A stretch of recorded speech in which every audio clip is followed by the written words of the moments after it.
দর্শকের উদ্দেশ্যে আজকের গল্পটা রেকর্ড করতে গিয়ে আমাদের স্টুডিও থেকে সম্পূর্ণ হতভম্ব হয়ে গেছিলাম। সেই গল্পটা আজকে তোমাদের সামনে আমরা বলতে চলেছি, তো ভিডিওটা তোমরা সম্পূর্ণ দেখো। গল্পটা শুরু হয় দক্ষিণ কলকাতার একটা পুরনো ভিক্টোরিয়া বাড়িতে।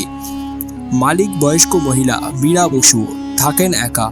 তার স্বামী সন্তান কেউ নেই। পেনশনের টাকায় চলে না বলে বাড়ির একতলা ভাড়া দেন। একদিন দুপুরে একজন ভদ্রলোক এলেন ফ্ল্যাট দেখতে।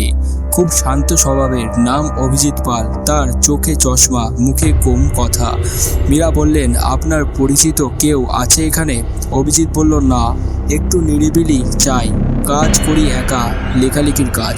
মীরা ভাবলেন লেখক মানুষ, চুপচাপ থাকবে এবং ভালোই। অভিজিৎ বেশ সৌজন্যপূর্ণ, কিন্তু কিছু অভ্যাস অদ্ভুত রয়েছে। সে প্রতিদিন রাত 12টা এবং রাত 2টোর সময় বারান্দায় বসে থাকে, চায়ের কাপ হাতে। মীরা জানলা দিয়ে দেখেন ভদ্রলোক অন্ধকারের দিকে তাকিয়ে কিছু বলছেন, যেন কারো সঙ্গে কথা বলছেন, অথচ কেউ নেই। একদিন সাহস করে জিজ্ঞাসা করলেন, আপনি কাকে বলেন ওরকম করেন? অভিজিৎ হেসে বলল, ভালোবাসার মানুষ চলে গেলে কথাগুলো বাতাসেই ভাসে। একদিন মীরা নিচতলার বারান্দা ঝাড় দিতে গিয়ে দেখলেন এবং চেয়ারে বসে অভিজিৎ ঘুমিয়ে পড়েছেন। এখানে একখানা হাতে এখন চিঠিও রয়েছে।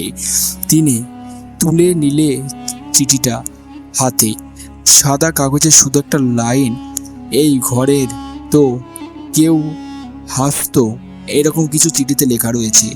মীরা অবাক হয়ে ভাবলেন, এই ঘরে কেউ ছিল নাকি আগে? রাতে হঠাৎ কারেন্ট চলে যায়। মীরা টর্চ নিয়ে অভিজিৎকে ডাকতে যান। দরজা খোলা, ঘরে কেউ নেই, কিন্তু টেবিলের ওপর রাখা একটা পুরানো খাতা তার দৃষ্টি আকর্ষণ করলো। খুলতেই দেখা গেল বিভিন্ন দিকে লেখা একটা ডায়েরি, এবং একটা পাতায় লেখা আছে, আজ মীরা আমাকে চিনতে পারল না, ঠিকই তো, ভূতের তো কোনো অস্তিত্ব নেই। আরেক পাতায়, শেষবার বলেছিলাম একদিন আমিও এই ঘরেই ফিরে আসব। পরের দিন সকালে মীরা থানায় ফোন করলে ভাড়াটে নিখোঁজ। পুলিশ এসে খোঁজ করে বলল, এই নামে কেউ কখনোই এই এলাকায় থাকেনি, ভোটার লিস্ট নেই, আধারেও নেই। মীরা বললেন, কিন্তু সে গত 1 মাস ধরে এখানে আছে। পুলিশ এসে বলল, আপনি একা থাকেন তো, ওইসব বয়সে ভুল দেখা যায়। সেদিন রাত 2টো বাজে। তখন মীরা উঠে দেখলো বারান্দায় একটা চায়ের কাপ রাখা, বাষ্প উঠছে, ঠিক তেমনই অভিজিৎ রেখে যেতেন। এবং মীরা ধীরে ধীরে হাঁটলেন বারান্দায়। বাতাসে ভেসে এলো এক কণ্ঠ, এই ঘরেই তো সে হাসতো।